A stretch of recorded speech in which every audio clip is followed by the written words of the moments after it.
Hey guys, this is RC just trying to do another vlog. Disclaimer, this is not financial advice, not responsible for your losses, wins, or decisions, etc. But I just want to talk about something because it was like the biggest realization in my trading that like for the last 5 to 6 years, I've been actually making the same mistake and I had no idea I was making the same mistake. And it's one of those things where it's pretty enlightening when you do understand it, but it's really hard to understand it while you're doing it, if that makes sense. Because like no one else is kind of tracking your trades. You're kind of just doing, you're basically putting your edge out. And yeah, it's something like if no one points it out and you'll never get it. And you know, unfortunately no one pointed it out for me. It's something that I had to actually really understand and kind of go through. For a very long time until I was talking to one of my trading buddies, and he was just like, "Aren't you kind of like forcing the trade by trying to get everything under a dollar? If even though that doesn't make sense because you can't really do that for bigger stocks." And what I'll go into is basically like when it comes to risk management, um, there's two parts of it, or actually three parts to it, risk management. And one is you should not have the rules are you should not have 25%, more than 25% of your account into one stock. Number two is you should usually do like a fixed percentage or like fixed percentage of your account, I would say.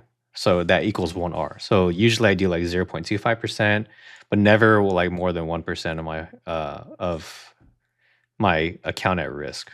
Because if you take 10 trades at 1%, I mean, you're literally down 10%. So like that's the reason why you don't want to be doing that.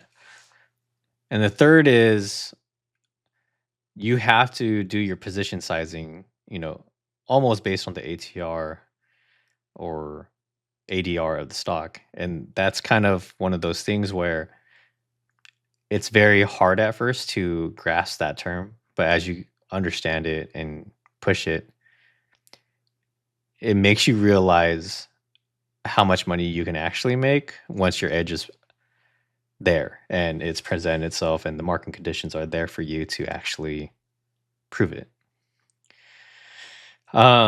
So yeah, that was the biggest probably lesson of 2026 already. And 2025 in August, I kind of left nursing to kind of pursue this. And it's one of those things where like it was doing it right, and then I realized like, dude, I could have done this way better. I could have done this way better and less stress. And it's such a heavy like weight that's like lifted off my shoulder right now. And it's one of those things where like I was fixing everything in my system besides this one part, and it wouldn't even matter what I fixed in my system until this one part got fixed. And that's like the part that like really kind of hit home, because now I was like, wow, I'm actually able to do the things I want to do. I don't have to be stressed as much. And yeah, it's something I hope that if you're watching this and it resonates with you, reach out, because honestly, you can be on a very long drawn out path that doesn't need to be there. So, FYI.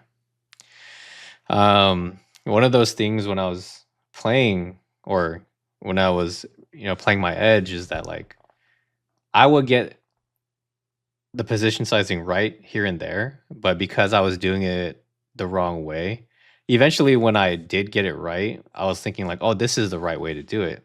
And because it produces so many big returns, um, it's that portion of it where you're like, oh, yeah, this is how it's supposed to be played. But realistically, it's never supposed to be played like that.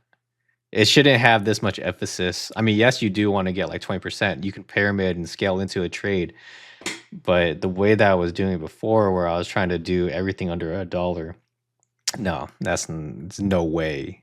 Now that I think about it, like you can't ever do that.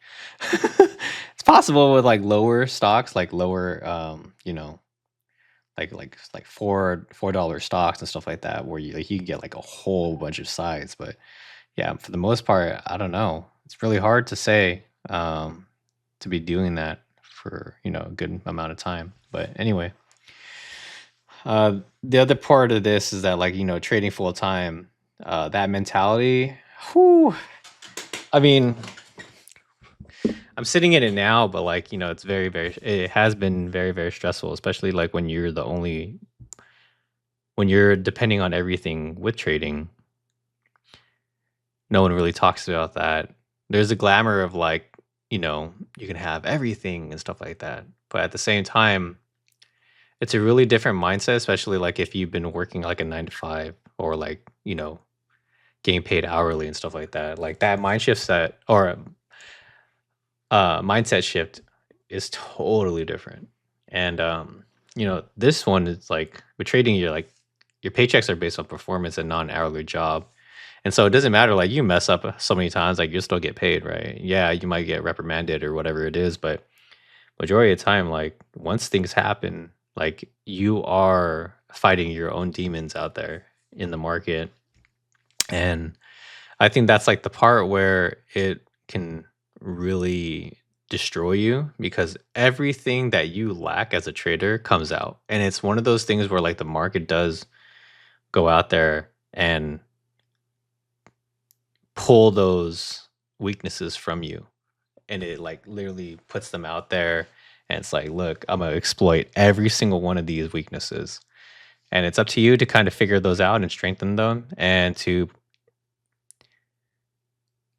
have discipline in your trading, and to have a system and play out your edge as much as possible.